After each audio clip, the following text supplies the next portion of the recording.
the LTP is going to call you, the landlord, and ask you one question.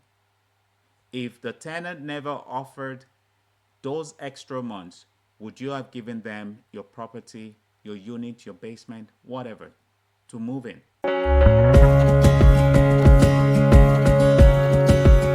Welcome back to my channel. This is The Right Property, where I bring you information before deals. We all know we need that information before we go out there doing those deals, especially when it comes to real estate. My name is still Yemiadegorite. Thank you for joining me today. Today, we're going to talk about how to find good tenants. My last video talked about how to avoid problems with tenants. But when you find good tenants, you don't even have to worry about avoiding problems with them. Okay? My solutions are this. Instead of just calling references that the tenant gives you, how about ask the tenant to get a co-signer? If they want to lease a car or buy a car and their papers are not good enough, they get a co-signer. So your house is your investment. You're looking for some returns on it, and you're giving it to this person. How come you can't ask for a co-signer? Start asking for co-signers, and you always end up with good, responsible tenants, because now you have someone else vouching for them. All right? So start asking for co-signers. Also, for the credit report, please start investing $8. I think maximum is $15. There are companies out there that can do a third-party credit background checks. I'm not going to name them because I'm not doing free commercial for any company. I'm not getting paid. Go online, Google companies that do background checks, and you can get credit background check done. Once you know the tenant is a strong one, you like them, run the background check before you say yes. This is only going to cost you like $8 to $15.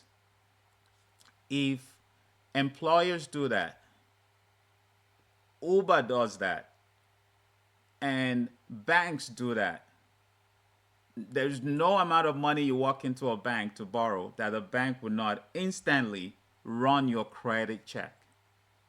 If they do that because of their investment, their money that they're about to give you, your house is your investment. You're about to give it to this tenant. Why can't you spend $8 to $15 to run the background check?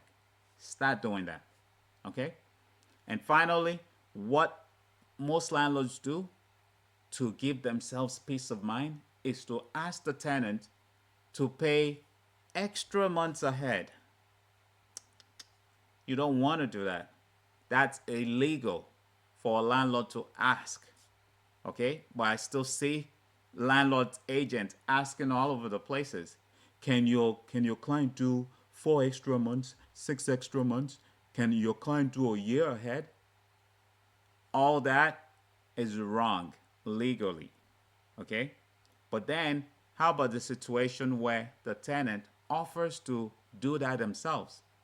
Whatever extra month they give you and you take it, they can take it back from you as soon as they move in. In Ontario, Canada, where I'm based, you're only allowed first and last. In most places, I would imagine. But if a tenant offers you more and you say yes, and they move in, they can call the LTB, Landlord Tenant Board. Remember I said it has nothing to do with landlords. It's only there to protect tenants. Once they give the LTB that call, the LTB is going to call you, the landlord, and ask you one question. If the tenant never offered those extra months, would you have given them your property, your unit, your basement, whatever, to move in? If you say yes, then the LTB is going to tell you, oh, that means you never needed the extra months in the first place, so give it back. And if you say no, the LTB is going to say, oh, well, so that means the tenant gave it to you under duress. So please give it back. You can't do business with anybody under duress. The solution to that is the landlord, the landlord, start giving the tenant some incentives. If they offer a year ahead, give them maybe $100 off or $200 off on the rent. So if rent is supposed to be $2,500 and they offer a whole year or they offer 6 months, give them the rent at $2,400.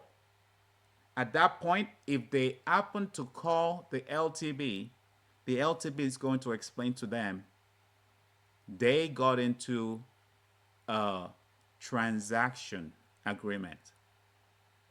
It was a transaction between the landlord and the tenant because the tenant got something for their troubles and the landlord got something for being nice. All right?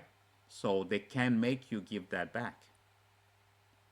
If you have any other suggestions, please drop a comment.